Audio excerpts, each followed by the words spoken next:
ልጅ አደራሽ ምንም ነገር ቢፈጠር ራስሽን አደጋ ውስጥ እንዳትከቺ። በፍጹም እንደዛ አላደርግም አባ፣ አንተ አትጨነቅ። እንደው ከመጀመሪያውም ይሄን ነገር ቀልብ ያልወደደውም ነበር። ሁሉን ነገር ትተን ወደ ሀገራችን እንመለስ ብልሽ እምቢ አልሽ። አባ ደግሞ አሁን ወደ መፍትሄው ስንቃረብ እንደዚህ ይባላል? ምን ላድርግ ልጄ? እንዲሁ አይንሽን እንዳፈጠጥሽ ሰማይና ምድሩ ሲላቀቅ እያየሁ ጨነቀኝ እኮ። አትጨነቅ፣ ማታ የተፈጠረውን ሁሉ እርግጠኛ ሰው እነግርሃለሁ። በልቻው ሰላም ዋል። አሜን። ሰላም ዋይልኝ ልጄ። እሺ አባዬ። አይ ይሄንን ገንዘብ ከኤልያስ ውጪ ማንም ሊልክልኝ አይችልም። አዎ ደውዬ ማረጋገጥ አለብኝ። አልሰማሁም ነበር። ብዙ ጠራኸኝ እንዴ? አይ አረ ብዙ አይደለም፣ 100 ምናምን ጊዜ ብቻ ነው የጠራሁሽ። እንዴ 100 ጊዜ? ይሄን ያህል? ወይኔ ጉዴ! አረ ስቀልድ ነው። 1-2 ጊዜ ብቻ ነው የጠራሁሽ። ግን አና ምን ሆነሻል? ምን ሆንኩ? ምንም አልሆንኩም። አይ ሰርቆ እንደተያዘ ሰው ተርበተበትሽ። ማንሽ አንቺም እንደኔ ስርቆ ጀበርሽ እንዴ? ምን? እንዴት ማለቴ? ኧረ እኔ አልሰረኩም። አንቺ እስኪ መጀመሪያ ተረጋጊ። እኔማ ተረጋግቼ ነበር። አንተ እኮ ነህ ሌባ ያልከኝ። አንቺ ምን ነው የተፈጠረ ነገር አለ እንዴ? ማለት ምን ሊፈጠር ይችላል? እንጃ። ሁኔታሽ ግን የሰላም አይመስልም። እንዴ ምን ለማለት ፈልገህ ነው? እኔ ምንም ለማለት ፈልጌ አይደለም። ያልደነገጥኩትን ደንግጠሻል አልከኝ። ለማንኛውም ስራ እየረፈደብኝ ነው። ቻው። ወይኔ በኪድዬ፣ የእቺ ልጅ አባቷን ማሳከም ቢያቅጣት ሳቀብራቸው ልጨልል ነው ወይ? አዲስ አበባ የኛ አልበቃሽ ብሎ እቺን የመሰለች ልጅ ታጨልኝ ነው። እኔ ምንም አልልሽ፣ እግዚአብሔር ይፈረድሽ። እኔ የሚቆጨኝ ፎንቃይን ሳልነግራት መጨለሏ። ትላንት ማታ ወደ አካውንቴ የተወሰነ ብር ገብቷል እና ማንነቱን ስላላወቅኩ ምናልባት እሱ ከሆነ ብዬ እኮ ነው። በፍጹም አሮን አያደርገውም። አይደለም ገንዘብ ልልክልሽ ሀና ማናት ተብሎ ቢጠየቅ ማናት እንደምል በጣም እርግጠኛ ነኝ። ቆይ እንዴት እንደሱ ልትል ቻልክ? ምናሴ አሮን ዞር ካላለ ነው ሰው የሚባል ነገር አያስታውስም። አይደለም አንቺን በእንደዛ እውነት አይተለዩሽን ይቅርና ወደ አንቺ እየመጣ መሀል ላይ ሌላ ነገር ካገኘ ቀጠሮን ሊሰርዘው ይችላል። አይ በቃ ሌላ ሰው ሊሆን ይችላል። አላቅርም። ልጆቹ የሉም እንዴ? አሉ። ልጥራቸውን አላቅርም። አዎ ጥሪያቸውና አቀራርቢ። እኔም በልቼ ወደ ቢሮ ልሂድ። እሺ እጠራቸዋለሁ። እኔ የምልሽ ሀና። አቤት እትዬ። ሳልጠይቅሽ ረስቼው፣ ገንዘቡ ደረሰሽ? የምን ገንዘብ? ትናንት ማታ ገንዘብ ወደ አካውንትሽ ትራንስፈር አድርጌልሽ ነበር። አልደረሰሽም? ምን? እርሱ ነበር የላኩት? አዎ። ምን ነው ደነገጥሽ? አይ እርሱ አልመሰለኝም ነበር። እንደምልክልሽ እኮ ቀድሜ ነግሬሽ አካውንትሽን የላክሽልኝ አንቺ ነሽ። ምን አስደነገጠሽ እንዴ? ተሳስተው ያን ሁሉ ብር ሲያስገቡ እንዴት አልደነግጥ እትዬ? አይ ተሳስቼ አይደለም የላኩልሽ፣ የሰራሽበትን ነው። ምን? ያን ሁሉ ብር እኔ ሰራውበት? አዎ። ቆይ ምን ሆነሻል ሀና? እትዬ ገንዘቡ እኮ በጣም ብዙ ነው። 100,000 ብር ብዙ ነው? እየቀለዱብኝ አይደለም አይደል?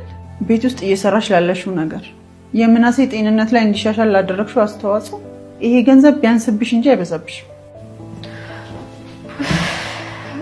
እትዬ ድፍረት አይሆንብኝና አንድ ነገር ልምከሩት። ምንድነው እሱ? እስኪ ምከሪ እትዬ። እንደው ምንም አይነት ችግር ቢገጥሙት ድሃ እንዳይሆኑ አደራ ብዬ ነው የምነግሩት። ድሃ አይሆኑ። የምሬን እኮ ነው እትዬ። ለምንድን ነው የሚስቁት? ይሄ ደግሞ ምን የሚሉት ነገር ነው? ችግር ከገጠመኝ ለምንድን ነው ድሃ ማልሆነው? ለመሆኑ ለምንድን ነው እንደዛ ያልሽኝ? ማታ ላይ ገንዘቡ ከገባ በኋላ ምንም ሰላም የሚባል ነገር የለኝም። ሌሊቱ ሙሉ እንቅልፍ አጥቼ ነው ያደርኩት። ከነጋ በኋላም ሰው ተሳስቶ አስገብቶታል ብዬ ስጨነቅ ነበር። አስበውታል እትዬ? የሰው ገንዘብ ኃጢአት እንደሆነ እያወቅኩኝ እንኳን ላውጣው አላውጣው፣ ልውሰደው አልውሰደው እያዚሁን እያልኩኝ ስጨነቅ ነበር።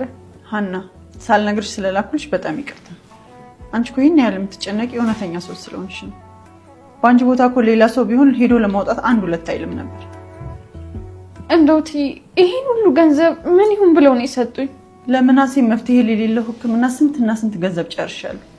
አንቺ ወደ ቤቴ ከገባሽ በኋላ ግን ሁሉም ነገር ሰላም ሆነ። ቤቴ ውስጥ ከፈጠርሽው ሰላም አንጻር ይሄ ገንዘብ ላንቺ በጣም ትንሽ ነው። ብቻ ወደፊት ብዙ ጊዜ ያለን በደንብ እንተጋገዛለን። ምን እንደምለው ታላቅም ትዬ እንዴ ሀና ነይ ቁጭ በይ። ሁለተኛ እንደዚህ እንዳታደርጊ። እኔ እኮ እናትሽ ነኝ። እሺ ትዬ የማላስቸግሮት ከሆነ አባቴና ቤት ወስጄ ተመልሼ ልምጣ? አረ ችግር የለውም። ምሳውን ያቀራርበዋለሁ። አንቺ ብቻ ልጆቹን ጥሪልኝ እና ሂጂ። እሺ ትዬ በጣም ነው የማመሰግነው። ምንም ማለት ነው። እኔ የምልሽ ሰላምዬ፣ አንቺ የምትይኝ ማሚዬ፣ ከሀና ጋር የምታወሩትን ትግባባላችሁ? ማለቴ አብራችሁ ወጣችሁ ሻይ ጠጥታችሁ ተመለሳችሁ። ይሄ ማለት እኮ በደንብ ትግባባላችሁ ማለት ነው። ያው ብዙ ጓደኞች እንዳሉኝ ታውቂያለሽ። እና እንደ ሀና አይነት ንጹህ ልጅ ግን አይቻላቅ። ለነገሩ ስታያትም እንደዛ ናት። እኔ እኮ የመጀመሪያ ቀን ያየኋት ቀን በቃ የሆነ ቦታ ማውቃት ነበር የመሰለኝ። ጭራሽ እኮ የቤት ሰራተኛ አልመሰለችኝም ነበር። በጣም እማዬ፣ ከሀና ጋር ስሆን ወደ ልጅነት ስሜት እመለሳለሁ። ለምን እንደሆነ ግን አላውቅም። ብቻ ግን ሚስጥሮችን ሁሉ ስነግራት ይቀለኛል። ለረጅም ጊዜ የማውቃቸው ጓደኞቼ ስነግራቸው ያልተረዱኝን ነገር እሷ ግን በአንዴው ተረድታኝ መፍትሄ ትነግረኛለች። የኔ ልጅ እንደዚህ የምትተማመኝባት ጓደኛ ስላገኘሽ በጣም ደስ ብሎኛል። አንዳንዴ ምን ነው ሰራተኛችን ባትሆን፣ ምን አለ በሆነ ብቻ በሌላ መንገድ ባወኳት ብዬ እመኛለሁ። ለምን? ትፈራለች።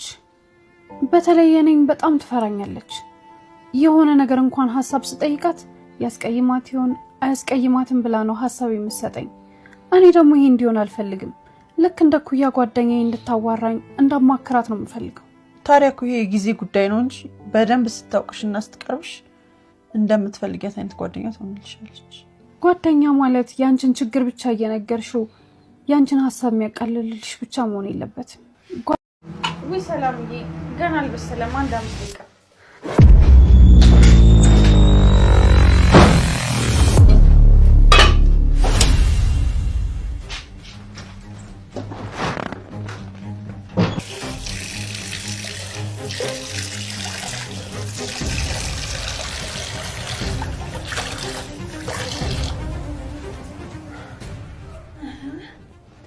ቆይ ሰሞኑን ምን የተፈጠረ ነው?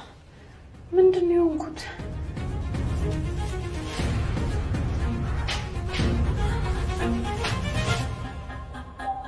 ምንድን ነው ሰላምዬ? ምን ሆነሻል? እኔ እንጃ ብቻ ወጡ ሲሸተኝ አስመለሰኝ። ምን? እንዴት? እኔ እንጃ አላውቅም። በጣም እኮ ሰላም ነበርኩ፣ ግን ልክ ድስቱን ስትከፍቹ አቅለሸለሸኝ። ቁርስ በልተሽ ነበር አይደል? እኔ የምልሽ ሰላምዬ፣ ድፍረት ካልሆነብኝ የሆነ ነገር ልጠይቅሽ። ምንድን ነው እሱ? ጠይቂ። ጓደኛ አለሽ እንዴ? ማለቴ የፍቅር። እኔ እንጃ ማለት አለኝም የለኝም ማለት አልችልም። እንዴት?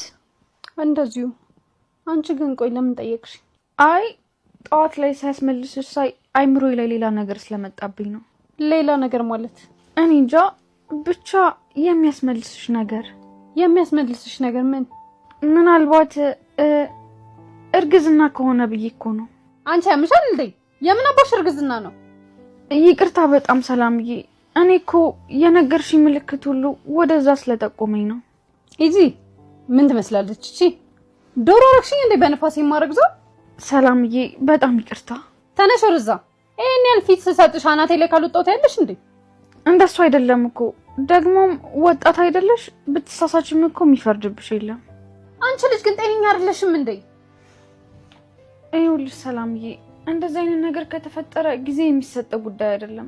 የጤና ባለሙያ ስለሆንኩኝ ብዙ ሴቶች ላይ በአንዲት አጋጣሚ በተፈጠረ ስህተት እንደዚህ አይነት ነገር ሲፈጠር አይቻለሁ። አንቺ ልጅ ግን ጭራሽ ጤነኛ አይደለሽም። ቆይ ምንድን ነው የምታወሪው? ባይሆን እኮ እኔም ደስ ይለኝ ነበር፣ ግን ቀድሜ ላስጠንቅቅሽ ብዬ ነው።